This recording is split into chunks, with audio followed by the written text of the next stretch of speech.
In today's video, I'm going to teach you how to divide a line in AutoCAD. Let's jump right in. You'll want to start with the line you want to work with already visible in your drawing. Make sure it's the exact line you intend to divide, not a polyline or arc. Give yourself a clear view by zooming in a bit if needed, so you can see the results easily. First, select the line. A quick click will highlight it, confirming it's the active object. This makes it clear which element you're about to modify and helps avoid applying the command to the wrong geometry. Next, type the word divide on your keyboard and press enter. You can type it in the command line or simply start typing. AutoCAD will recognize the command.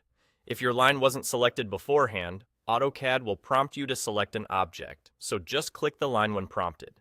The divide command is designed to place evenly spaced markers along your line so you can see where equal segments would fall. It's important to note that this command does not break the line into separate pieces.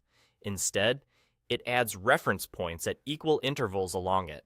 After launching the command, AutoCAD will ask for the number of segments. This is where you tell it how many equal parts you want the line to be divided into.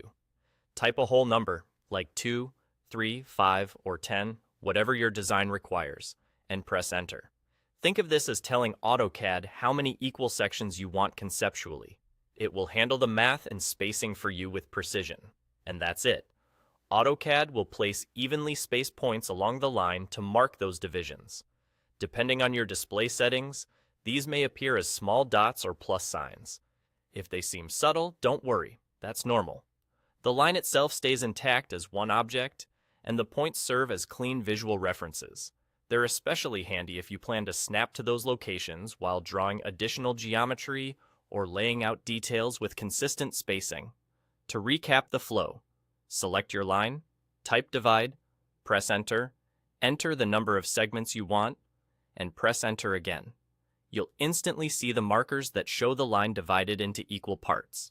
It's a quick, reliable way to lay out proportional measurements without manual calculations, and it keeps your workflow clean and accurate. That's all you need to divide a line in AutoCAD with confidence.